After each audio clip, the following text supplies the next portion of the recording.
Jumpa lagi sahabat YouTube di channel Antar Dimensi, membedah piwulang atau kawruh atau ilmu sangkan paraning dumadi dalam film The Legend of Aang. Jangan lupa untuk like dan subscribe channel ini. Masih di bab 1 chapter 4. Kembali lagi, di film ini sangat jelas ditampilkan visual bagaimana karakter Aang sebagai manusia yang dominasi sifatnya adalah udara atau angin. Jadi setelah mereka tahu bahwa dia itu avatar, seketika itu juga dia melakukan tindakan-tindakan mencari perhatian. Dia ingin dipuji, dia mencari perhatian, dia bermain sesuatu. Di masa yang serius dia kemudian bermain sesuatu. Nah, ini karakter angin. Nah, selanjutnya avatar Sokka dan Katara diterima baik oleh penduduk Pulau Kyoshi, bahkan dimuliakan, ya, dikasih makanan.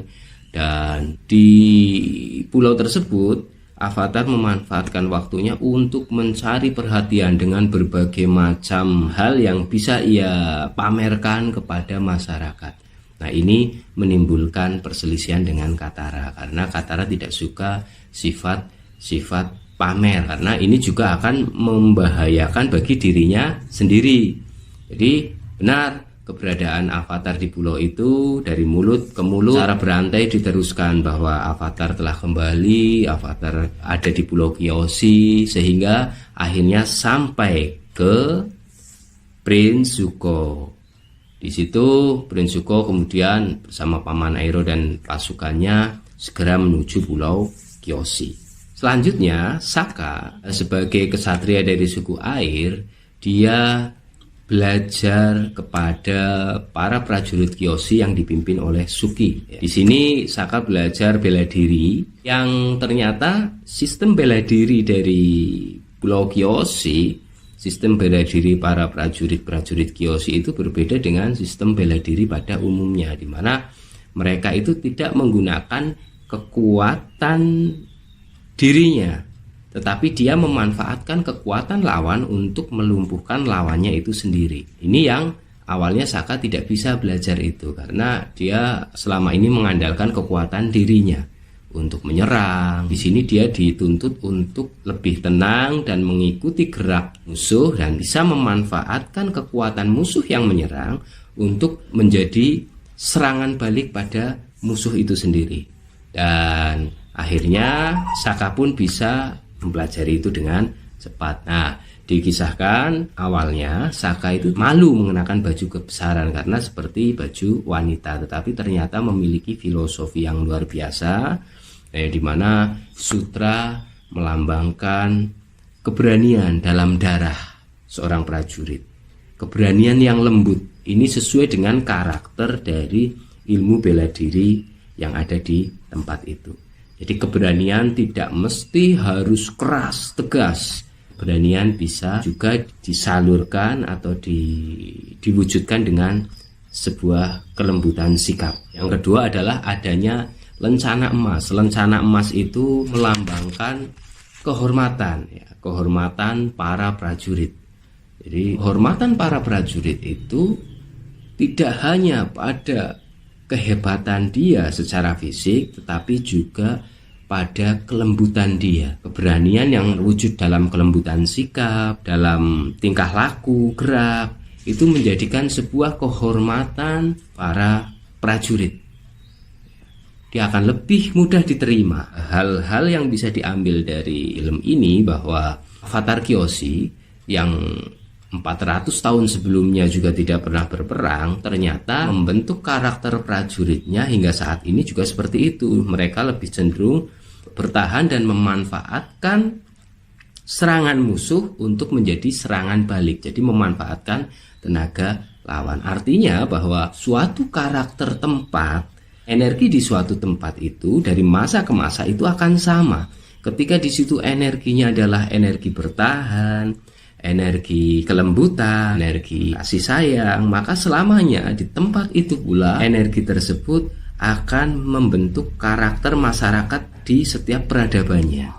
Nah, ini seperti yang disebutkan dalam hukum kekekalan energi Newton ya, bahwa energi sifatnya kekal, materilah yang berubah. Energinya sama, materinya, peradabannya, orangnya, bangunannya yang berganti-ganti. Makanya di situ bisa diketahui bahwa Kyoshi yang tidak pernah berperang 400 tahun sebelumnya, di peradaban selanjutnya Suki dan para prajuritnya juga masyarakatnya mempunyai sifat yang sama pula, bertahan dan lebih cenderung membela diri dengan bertahan. Begitu juga dengan ilmu bela dirinya, ia tidak menyerang dengan kekuatannya tetapi memanfaatkan kekuatan lawan, kekuatan musuh untuk menyerang atau mengalahkan musuh itu sendiri.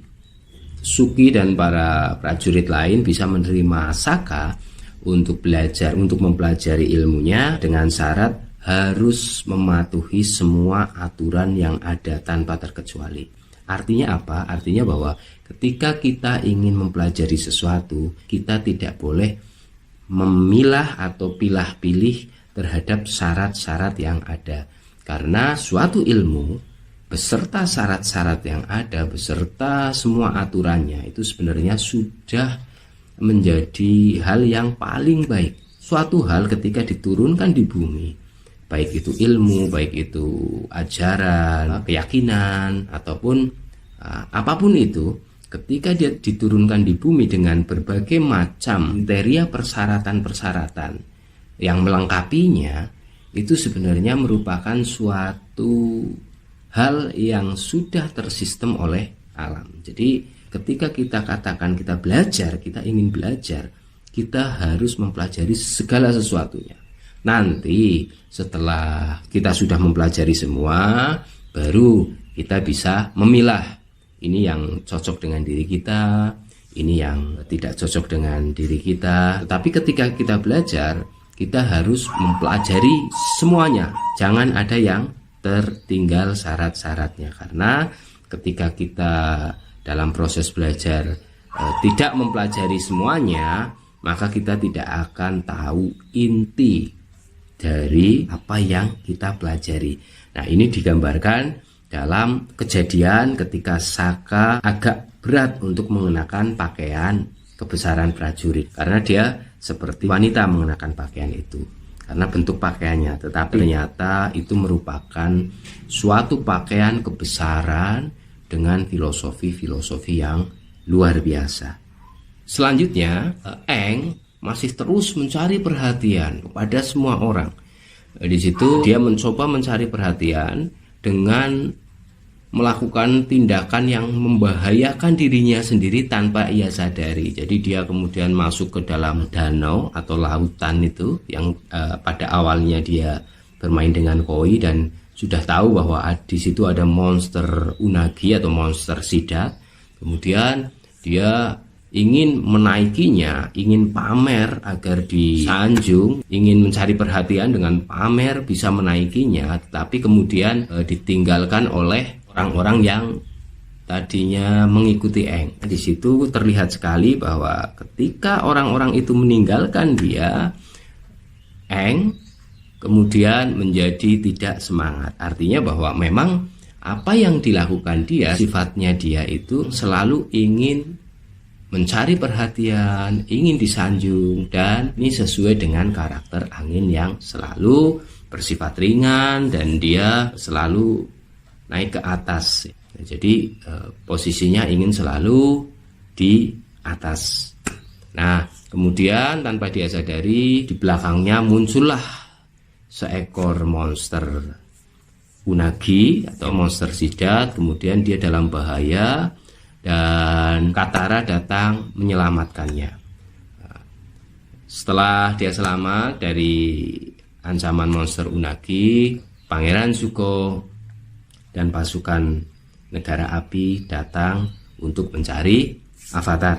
Nah, kemudian di situ terjadi pertempuran antara Pangeran Zuko dengan para prajurit Kyoshi yang dipimpin oleh Suki dan juga Pangeran Zuko dengan Saka.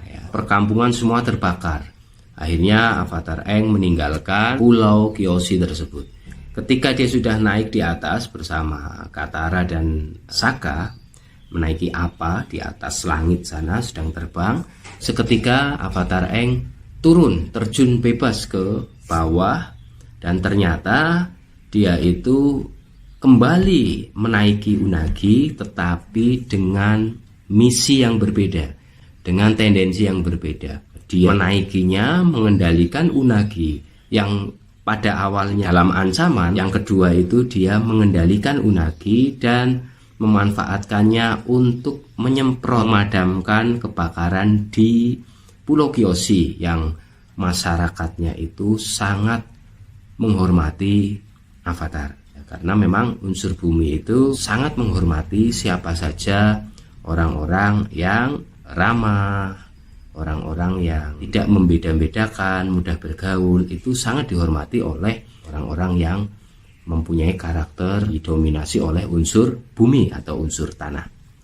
Nah, di situ Unagi menyemprotkan air yang banyak sehingga perkampungan di Pulau Kyoshi padam dari api. Artinya bahwa segala sesuatu yang awalnya merupakan tindakan dengan tendensi pamer, dengan tendensi ingin mencari perhatian, akan menimbulkan efek yang tidak baik. Tetapi dari hal yang tidak baik tersebut, jika kita bisa mengambil hikmahnya, kita akan mengerti kunci-kunci atau kita bisa mengambil manfaat atau sisi baik dari hal-hal buruk yang sebelumnya kita lakukan. Itu tadi teman-teman, kita ketemu lagi di video selanjutnya untuk membahas chapter 5. Jangan lupa untuk like dan subscribe channel ini. Sampai ketemu di tayangan selanjutnya.